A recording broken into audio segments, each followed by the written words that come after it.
Bella falls in love with life itself rather than a person, and she accepts the good and the bad in equal measure, and that really made me look at life differently, and that all of it counts and all of it is important, and she has stayed with me deeply.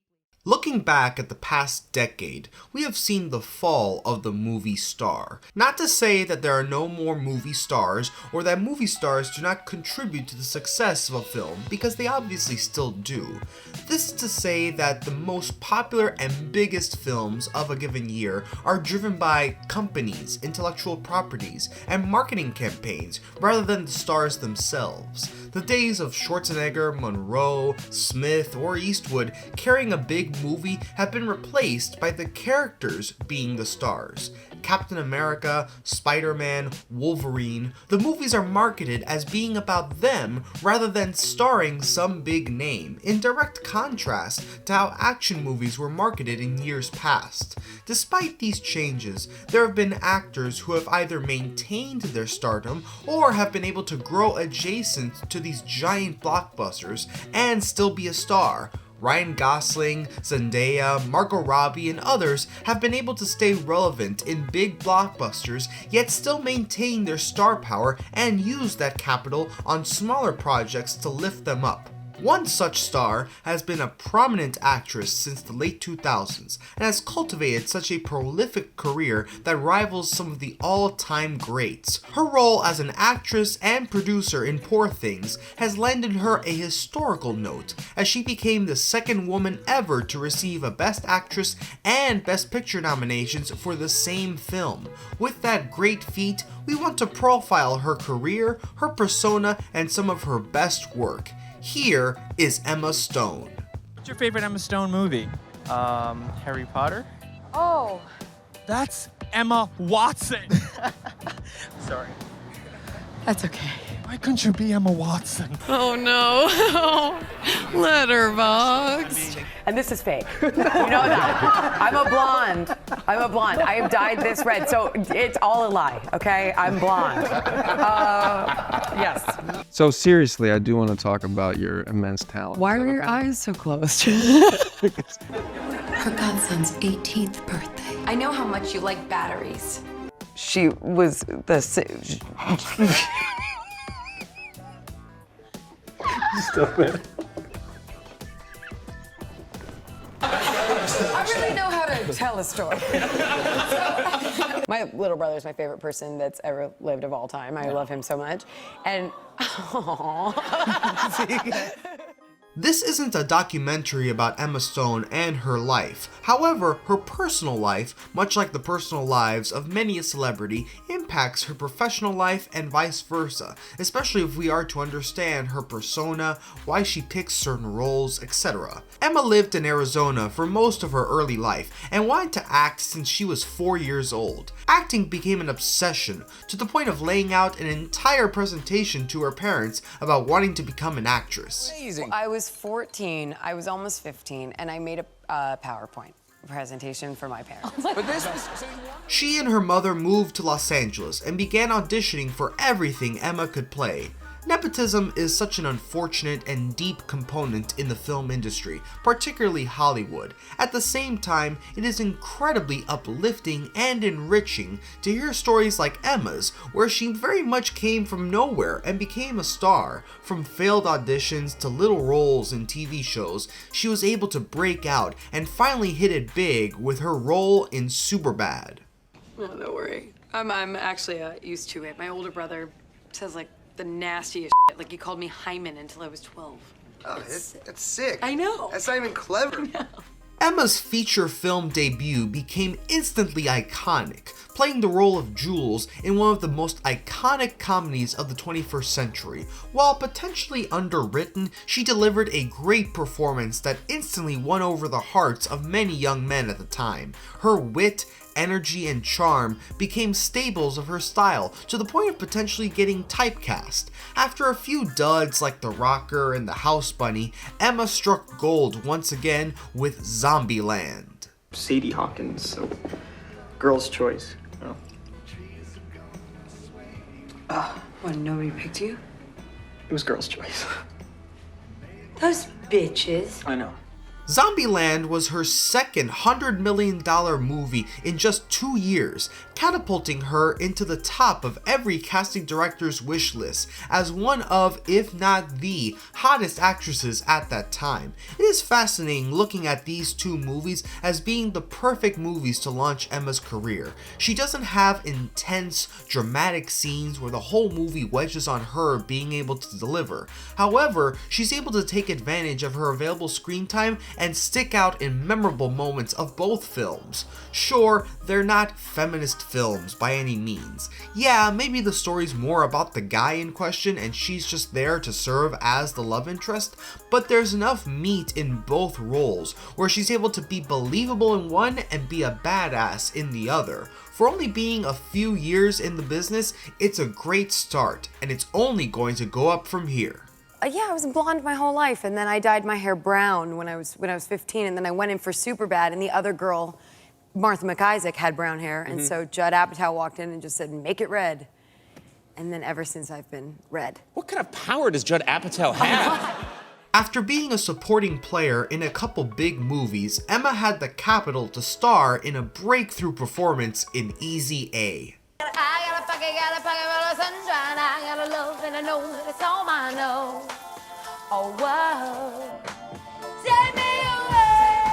While another teen comedy, Easy A was fully centered around Emma in a role she was born to play. She instantly loved the script upon reading it and pushed hard to be in the movie. Much like Superbad, Easy A offered a subversion of the teen comedy, playing on the themes of sexual promiscuity and what role that plays in a young woman's public image. It was a perfect match for Emma Stone, as she was able to pair her sarcastic and sharp comedic ability with her evolving dramatic capabilities. When the movie makes the shift in the second act, Emma is more than comfortable in delivering crucial scenes. The performance got her a Golden Globe nomination, one of many to come. All that success, however, led to a bit of a pivot. These films, along with the successful Crazy Stupid Love, put Emma Stone in a great position. She could be a supporting player in a big movie, a lead in a great comedy, and a general lightning rod for box office. What was missing was seeing her in a truly dramatic role. That came with The Help. She did you the biggest favor of your life. She taught me everything. Well, you idolized her too much. You always have. I needed someone to look up to. The Help was a massive success and received a bunch of accolades. For a period drama to receive such critical acclaim and to be a big hit at the box office was incredible, especially in 2011. While Emma was being billed as the lead, The Help was more of an ensemble than a sole character vehicle. Emma was able to work with an incredible range of actresses, from Viola Davis to Octavia Spencer to Jessica Chastain and more. All this work was perfect for Emma and her career. All this, however, gets put into perspective when you zoom out. And I realized that a moment like this is a huge confluence of luck and opportunity. Actors have the tough task of being reliant on many people to perform their job to a satisfactory level. If the writing's bad, the performance suffers. If the direction's bad, the performance suffers. Hell, everything doesn't work if the audio is bad. They are at the mercy of circumstance, luck, and the whims of those who make the film. What they can control, however, is what they audition for or what they want to work on. Emma Stone at this point, as well as throughout her career, has made excellent choices with which projects to pursue. She could have easily continued to be in comedies, but she chose to step into a dramatic role. She could have stuck to the background of various films, but she wanted to make that leap. All that is to say that sometimes it comes down to luck and what's available. In 2012, she had the opportunity to be in 21 Jump Street, another incredibly successful comedy. But she pivots and signs on for The Amazing Spider-Man.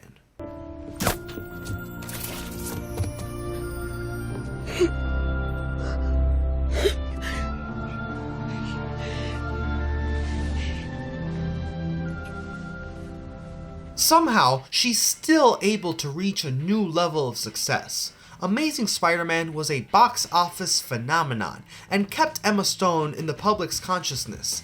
There is where it's important to understand choices. With this movie and her very memorable death in Amazing Spider-Man 2, Emma Stone as Gwen Stacy is not only forever linked to Andrew Garfield's Spider-Man, but also serves as the Gwen Stacy of a new generation of Spider-Man fans. These kinds of roles give you that capital and that momentum to keep you in the public's good faith. Going all the way to No Way Home? Are you okay? Yeah, I'm okay. Are you okay? She is still thought of in some context. All that accumulated capital allowed Emma to go out and try stuff. Animated movie? Sure, here's The Croods. Another comedy? I mean, sure, here's Movie 43. You look pale. You look pregnant. You look like you slept in a soup kitchen urinal. You look like you bathed in a dumpster behind the abortion clinic. Oof. They can't all be winners, folks. Wanna be in a video game? Why not? Sleeping Dogs it is. This is so cool that I get to do a video game. They're like, really? You get to do a video game? Okay, maybe something serious now. How about a crime movie? Gangster Squad it is. I'm Jerry. Say, Jerry, I bet you got a Ducky War story behind that lighter. All these varied roles helped shape a career. While not always great or moneymakers, Emma was able to work with a variety of different actors and directors, learning from them and collaborating with new people. This all led to the next phase of her career, where she solidified herself as a truly great actress, starting with Birdman. You were doing a play based on a book that was written 60 years ago for 1,000 rich old white people whose only real concern is going to be where they go to have their cake and coffee when it's over.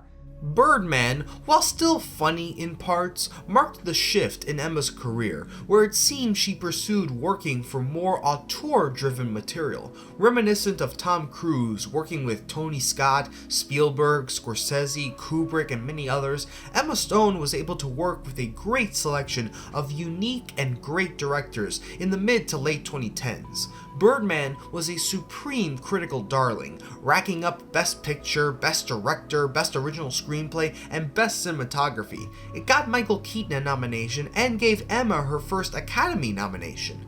While still a supporting role, it let audiences see a more visceral performance from Emma Stone. After that, she got to work with Cameron Crowe in Aloha. Oh, espresso? Morning, sir. I'm so jacked for today. Make that a triple? And maybe not the best. Next up, Woody Allen. You'd be happier if I was a fraud, because then your whole fixed worldview wouldn't be shaken up. Yeesh. Still, an actor's director probably helped Emma a lot, especially with how to deal with such specific material from an auteur like Allen. All this set up her movie, the movie that would define this era of her career, La La Land. What? What? Shh, stop. No! Shh. You have to be quiet. If you want me to, then you have to make sense. If you want me to be quiet, you have to make some goddamn sense. You tell me why you're not going. Because Why? I've been to a million auditions, and the same thing happens every time, where I get interrupted because someone wants to get a sandwich, or I'm crying. A true lightning in a bottle moment. Damien Chazelle coming off his incredible debut in Whiplash, Ryan Gosling trying to solidify himself as a capital S star, and Emma continuing her run of collaborating with fantastic artists. It can't be understated how important this movie is when talking about Stone's career. Chazelle's vision of a musical with such rich visuals and fantastic choreography colliding with the raw, dramatic performances of Stone and Gosling created movie magic that harkened back to the golden age of musicals in Hollywood. For Stone, it was another tool to add to her acting kit, where now she could use her physicality to help boost the emotion of the scene. La La Land was a massive hit, both with critics and audiences. A true dramatic musical was just what the doctor ordered for the time, and it helped Emma's image tremendously. Whether we like to admit it or not, actors are public figures. They craft social media campaigns, leak information to the press, and show up at the right events in order to bolster their public image. Emma is an interesting case in how celebrity functions in the age of the internet. While we are not here to speculate as to how genuine Emma Stone actually is and how much of her public image is fabricated, it works out that when the public craves authenticity more and more, Emma appears as one of the most genuine and down-to-earth actresses of our time. Interviews, red carpets, and late-night shows exemplify how natural she can be and how she exudes such a fun and relatable persona. Kindergarten. Do you remember your kindergarten teacher's name? Yep, Mrs. Yakum. Yeah. You're cheating. Yeah, but I have to. I'm talking about anxiety on a big stage, like I'm terrified. Okay. All this to say that Emma Stone cultivated this image of a quote-unquote normal person amongst the stars and celebrities of Hollywood. Her friendship with Jennifer Lawrence, for example, goes to show how valuable relatability has become, especially when compared to the golden age of Hollywood, where actresses did everything to create a sense of mystery and aura around their personas. Now, before we start, can you hold up your little elephants and your giraffe? Oh, you want me to hold up my little elephant? It's me! not so much, and it's more fun that way. With this celebrity image, it can be difficult for actors to explore different roles once this image is cultivated. Still, Emma wanted to push the envelope and go for more interesting and daring roles. Playing Billie Jean King in Battle of the Sexes was one of them. I had a great idea. Male chauvinist pig versus hairy-legged feminist. You're still a feminist, right? I'm a tennis player who happens to be a woman. Don't hang up. By the way, I shave my legs. Emma worked with King, transformed her body, and delivered another strong performance. Not a box office win, but another interesting role for her and another physically demanding role. Then, out of left field, came Yorgos Lanthimos.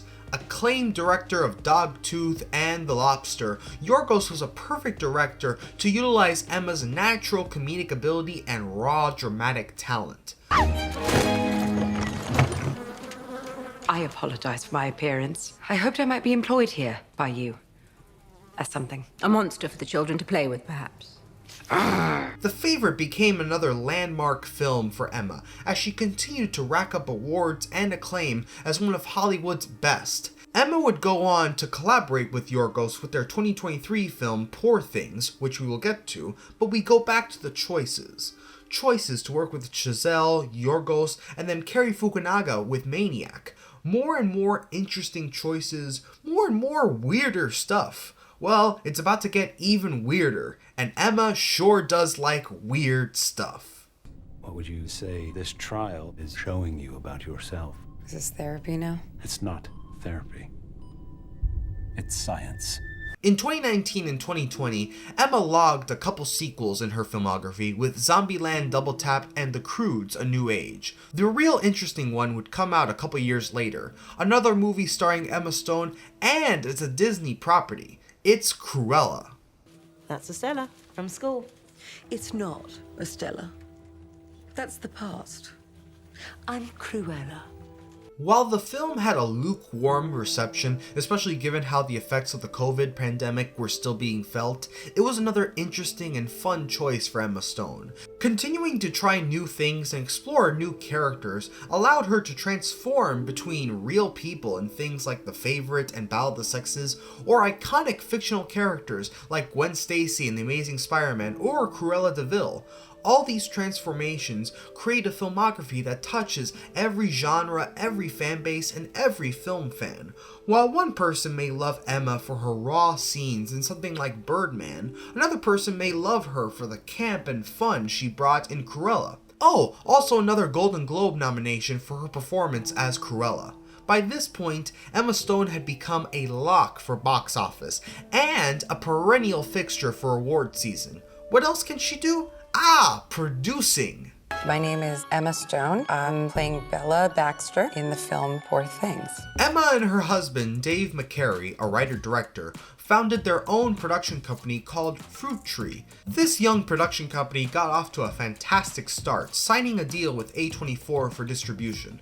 Once again, a fantastic choice to partner with a distribution company that has garnered such prestige in the past 10 years, and they hit the ground running. Jesse Eisenberg's directorial debut of When You Finish Saving the World and Problemista are Fruit Tree's 2 films at the moment, both interesting films that work to cultivate the image of a company. However, the big one and the weird one came in the company's first TV show, The Curse. Good?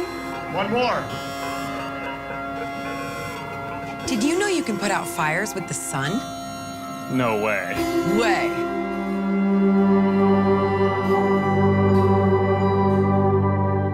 The Curse is another fantastic artistic leap by Emma Stone. From the minds of Nathan Fielder and Benny Safdie, The Curse is the perfect kind of black comedy that can take all the best elements from Fielder, Safdie, and Stone. The way it's shot, the kind of uncanny ability Fielder has where you can't tell what's real and what's not.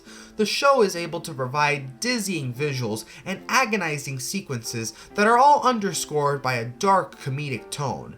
So there's that level of weird. Then there's Poor Things. Her brain and her body are not quite synchronized, but she's progressing at an accelerated pace. Another fantastic vision from Yorgos, Emma Stone truly becomes Bella. Her mannerisms, her diction, all while still serving the story and adding fantastic comedic value. It's amazing to think that this woman went from Jules in Superbad to dance choreography in La La Land to full body acting in Poor Things. It's another testament to how she's evolved as a performer. Her ability to control and contort her body while still using that wonderful sarcasm and great charm is a great combination. All this to say, Emma Stone has had a hell of a career and she's only 35. To be an actor, playing an actor, and receiving an actor by a guild of actors, it's pretty exceptional. Thank you. Oh, it's counting me down. Okay. 2 Academy nominations for Supporting Actress, an Academy Award for Best Actress, possibly another coming up for Poor Things, 2 Golden Globe wins, even more nominations, and a slew of films that were all box office hits. In an era of streaming and an overflow of media production, Emma Stone continues to bring audiences in and captivate them with tremendous performances. She is a true bona fide success story that should be celebrated across all of entertainment. Who knows what she does next? It seems like directing is in the cards for her. Her love of producing and being around all these great auteurs could probably rub off on her. What roles will she pick? Who will she work with? All interesting questions. But she has legitimately carved out a career for herself as one of the best of the 21st century. The numbers put her in line with greats like Audrey Hepburn, Annette Bening, and Diane Keaton. She's a box office titan and can only go up from here. It's her world and we're just living in it. Thank you so much. And, okay, bye. Thank you. Thank you very much for watching. We hope you enjoyed this video. We'll probably do more profile videos in the future. If you liked this video, check out some of the others we have here at 305 Film Studios. Thank you again and have a great day.